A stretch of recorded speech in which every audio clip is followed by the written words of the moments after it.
এবার বাংলাদেশের জয়ের সঙ্গে সঙ্গেই ফোন কল দেশের প্রধান উপদেষ্টার। পাকিস্তানের বিরুদ্ধে ঐতিহাসিক জয়ের পর এবার বাংলাদেশের প্রধান উপদেষ্টার ফোন কল পেলেন অধিনায়ক। এর আগে বিভিন্ন সময় সাবেক প্রধানমন্ত্রীর বিসিবি প্রধানকে ফোন কলের নজির ছিল। এবার ক্ষমতার পালা বদল হলেও রয়ে গেছে সেই সিস্টেম। সব মিলিয়ে প্রধান উপদেষ্টা ডক্টর ইউনূসের বাংলাদেশের জয়ের পর দেওয়া ফোন নিয়ে বিস্তারিত থাকছে প্রতিবেদনে। হ্যালো আপা, সামাজিক যোগাযোগ মাধ্যমে এই শব্দটা বেশ চর্চিত, বিশেষ করে বাংলাদেশের ক্রীড়াঙ্গনে অনেক ভালো খারাপ মুহূর্ত ও অনেক হাস্যরসের অংশ ছিল এই লাইনটি। সাবেক প্রধানমন্ত্রী শেখ হাসিনার সাথে বেশ দৃঢ় সম্পর্ক ছিল সাবেক বোর্ড প্রেসিডেন্ট নাজমুল হাসান পাপনের, ফলে সাধারণত কোনো ঐতিহাসিক জয় শেষে পাপনকে ফোন দিতেন শেখ হাসিনা। তবে এরপর রাজনৈতিক বিপ্লবে হয় ক্ষমতার পালা বদল, শেখ হাসিনা বা নাজমুল হাসান পাপন কেউই নেই তার নিজস্ব পদে। তবে রাজার বদল হলেও রয়ে গেছে রাজত্ব, রয়ে গেছে ধারা, সেই ধারার হলো প্রতিফলন।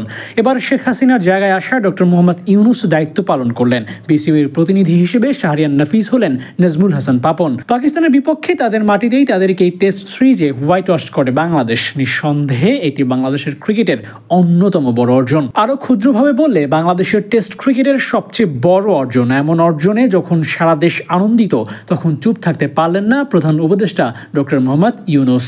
জাতির আনন্দে তিনিও হলেন সামিল, দিলেন অভিবাদন। আর সেখানে অভিবাদন বার্তা জানিয়ে তিনি ফোন দেন জাতীয় দলের সাবেক অধিনায়ক ও বিসিবির কর্মকর্তা শাহরিয়ার নাফিসকে। নিজের ব্যক্তিগত ফেসবুক পেজে এমন খবর জানান নাফিস। আর সেখানে নাফিস বলেন, ম্যাচ জয়ের পর তাকে ফোন দেন বর্তমান সরকারের প্রধান উপদেষ্টা ডক্টর মোহাম্মদ ইউনূস। সেখানে তিনি সরাসরি কল ফরওয়ার্ড করেন অধিনায়ক নাজমুল হোসেন শান্তর কাছে।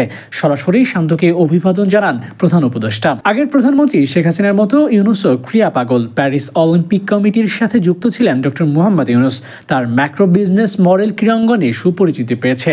এমনকি আগামী অলিম্পিকেও তাকে ঘিরে পরিকল্পনা মিলানের। এর বাইরে খেলাধুলার অনেক শাখায় ছিলেন ডক্টর ইউনূস। এই দফায় দায়িত্ব নিয়ে ক্রীড়া ইনস্টিটিউটের করেন পরিকল্পনা। এবার শুভেচ্ছা জানান খেলোয়াড়দের। রাজনৈতিক মতাদর্শ এই দেশে এক একজনের এক এক রকম, ক্ষমতার ধরনও আলাদা এক একজনের।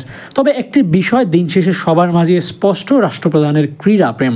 ক্রীড়াঙ্গন সবাইকে এনেছে এক সুতোয়, যেখানে দাঁড়িয়ে একই লাইনে শেখ হাসিনা থেকে ডক্টর মোহাম্মদ ইউনূস, সেখানে দাঁড়িয়ে বাংলার কৃষক, শ্রমিক থেকে উচ্চবিত্ত সবাই।